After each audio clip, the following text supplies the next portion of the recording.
Boss, talagang tatalsik kapag nirep mo. Boss, nire-rep. Boss, hindi naman ganyan ang tamang pag-rep niyan. I-rep mo nga lang na, ano. Boss, nag-overheat po ba? Hindi nga nagamit, Brad, kaya hindi mag-overheat. Kaya nga po, sama po tayo. Baguio tayo ngayon. Tara, kahit Bicol. Tingnan po natin kung mag-overheat po. Bubula-bula pati yung... Boss, kapag nagganyan po, pwede naman yung linisin lang, boss. At hindi naman overheat agad po yung ganyan. Boss, circulation, ang ganda, oh! Oh! Oh, ano may tama dyan? Ang ganda ng circulator. Circulation, ang ganda. Mekaniko kayo nang? Nag-home service pa nga. Gano'n nakatagal? 90 pa lang, mekanik. Hindi, pwede po yan kung sakali. Kung sakali may tawang cylinder. Tara, Baguio natin, boss. Mekaniko to eh. Idol ko pala to. Alam mo naman palang okay, daming pa sinasabi. Boss, hindi ako para magbenta ng putang ina. Alam kong binibenta ko sa sasakyan na may diferensya, hindi pa ako si Raulo. Mahirap talaga tayo mga boss eh. Huwag tayong mag-alam-alaman at mag-ano ha.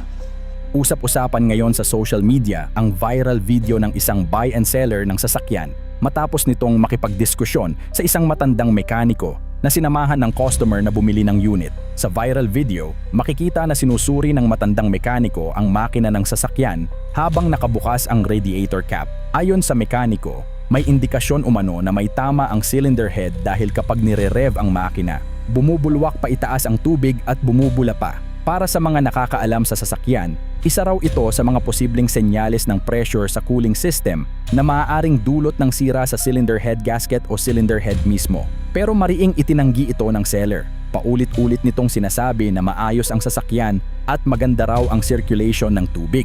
Hinamon pa nito ang mekaniko at customer na dalhin ang unit kahit sa Baguio o Bicol upang patunayang hindi raw nag-o-overheat ang sasakyan. Paulit-ulit na tinatanong ng seller ang matandang mekaniko kung saan ito nagme-mekaniko at kung gaano na ito katagal sa trabaho. Dito sinabi ng matanda na mekaniko na siya simula pa noong 1990 at marami na siyang nahawakang makina, diesel man o gasolina. Pero sa halip na humupa ang usapan, lalo pa itong uminit. May mga netizens na nagsabing tila minamaliit umano ng seller ang veteranong mekaniko at para bang ipinapakita nitong mas alam pa niya kaysa sa taong ilang dekada nang nasa industriya. May bahagi pa sa video na sinabi ng seller na huwag tayong mag-alam-alaman at dito lalong dumami ang mga na-trigger na mekaniko at car enthusiasts online. Maraming veteranong mekaniko ang nag-react sa viral video at nagsabing posibleng tama ang obserbasyon ng matandang mekaniko. Ayon sa ilang automotive experts online,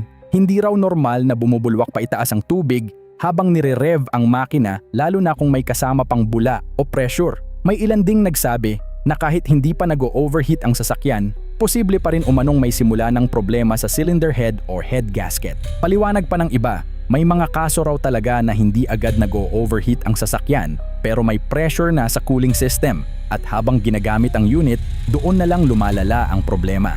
May mga mekaniko ring nagsabi na hindi sapat na basehan ang magandang circulation para sabihing walang tama ang makina dahil ayon sa kanila, kahit umiikot ang tubig, kung may pressure na tumatakas mula sa combustion chamber papunta sa radiator, posible pa ring may diferensya ang cylinder head.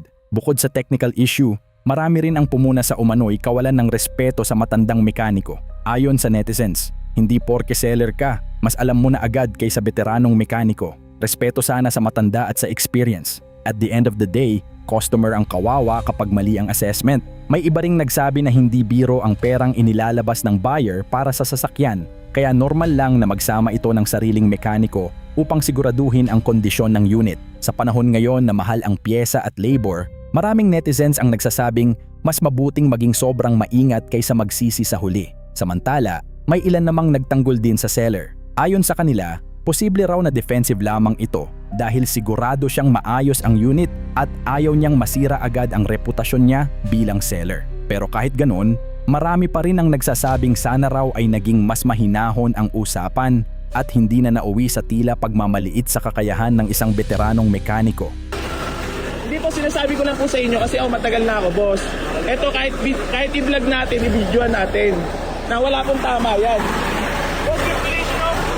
Ako salita ko yun, kaya na mag-usap. Oo, boss. Ako na ipagtalo sa'yo, Brad. Hindi, ako rin po hindi po ako para makipagtalo sa inyo. Kasi sinasabi ko po na okay po yung unit. Tapos sasabihin nyo po sa akin na overheat. Boss, dapat... Hindi pa nga nag-overheat kasi Boss, hindi pa kami nagagamit. kaya nga kahit gamitin nyo pa, bibigyan kita ng kahit 2 buwan na warranty ko. Nga, parang Boss, fountain. isang buwan, kahit isang buwan kung Boss, circulation, napakaganda oh. Ano niyo po sila? Ako pare, oh. Boss, ilang taon na po kayo? Ha? Hindi niyo po ba, hindi po kayo na ano dito sa page? Hindi kayo nanonood ng mga Facebook? Boss, maayos po yung ano, kahit tanong po natin, kahit dali natin sa mga mekaniko pa. Maayos na. Ha? Boss, ibig sabihin po yan, gusto po yan. Sinabi na rin po naman ng mekaniko natin eh. Boss, tsaka kung may overheat po to at may tama, nag-overheat na po yan. Boss, hindi naman porket may bula is overheat na agad at may tama na agad cylinder head.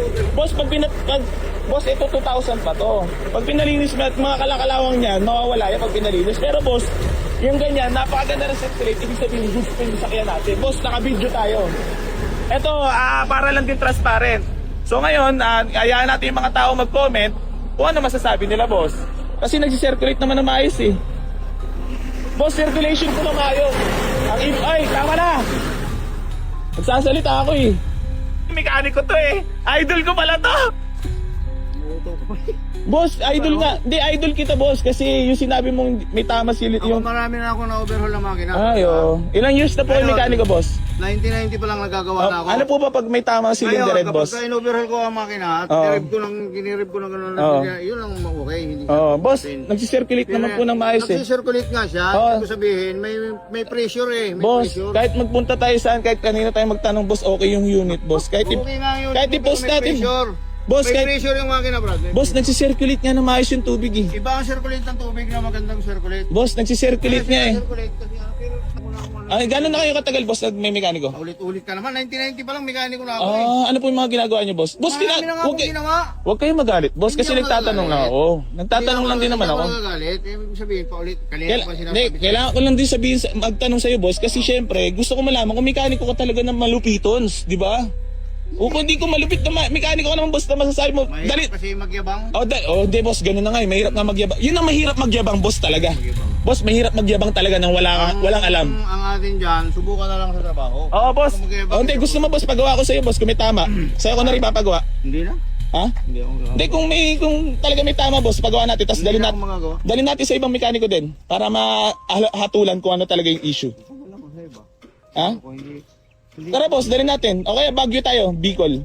Kasama pa naman ako roon eh. Marami din akong ginagawa. Ayun nga, boss, ihatulan mo yung unit na yung overheat, boss, na may tama cylinder head. Wala naman. Boss, nagsisirculate nga po ng Wala naman maayos. pa yung sinabing overheat. Hindi. Kanina pa lang pagdating ko roon eh. Ang laki ng O ano po ba gusto niyo mangyari? Ang laki ng sinalin kong tubig eh. Ano ba- Ibig sabihin, nagbabawas siya ng tubig. Nagbabawas. Boss, Anong boss? Ano pa pala? Sige nga, gamitin mo ito. boss, nagsisirculate nga ng maayos, boss. No, Kung maayos ang circulate, teka muna. boss, Kung maayos ang circulate ka, boss, normal, hindi ka magbabawas boss, ng tubig. lahat ng sasakyan dyan, magdadagdag ka ng tubig dyan at Hindi. hindi ka lang basta gamit ng gamit, boss. Yung multicab ko nga eh, lumang-luma na Oo, eh. sige. Nakakarating ang taga na eh, balikan. Pag binuksan Oo. mo, walang bawas ng tubig eh.